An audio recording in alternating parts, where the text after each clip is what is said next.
हा दुसरा बघू वर. हा उजवा तेवढाच जातोय आणि दुखतोय. बरं ठीक आहे. A few moments later.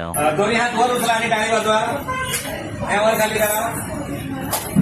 Very good. हा हात किती वर्ष असा वर जात नव्हता? 10 वर्ष. गेले 10 वर्ष. आणि ह्या कुशीवर आपण झोपलेलो पण नाही. एकदा झोपून दाखवा.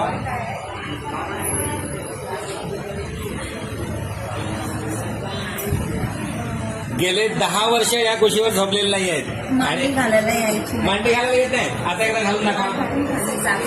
वेळ बसली होती. मागाशी किती वर्ष वेळ बसलोय आपण मांडी घालून? 10-15 मिनिटं मांडी घालून बसलोय. बघा मांडी पण व्यवस्थित घातलेली आहे. जरा उभे राहा. त्यांच्या मित्राला थोडं विचारूया. हा बोला, आपलं नाव सांगा. शशिकांत सकपाळ. आपल्या ह्या मेडिसिनचा आजार हा गेले 10 वर्षापासून, म्हणजे त्या पडल्या होत्या आणि त्यांना दुखापत झाली होती आणि त्याच्यानंतर हे सगळे समस्या बरेच उपाययोजना करून झालेल्या आहेत, पण कुठेही असा रिझल्ट नाही. आणि आता तुम्ही स्वतः बघितलात. काय सांगाल ना? आनंद वाटला. आनंद वाटला. याचा फायदा झाला. इतकं लांबून आल्याचा फायदा झालेला आहे. पण खुश तर आहातच. हा व्हिडिओ शेअर करू शकतो. आता थांब द्या.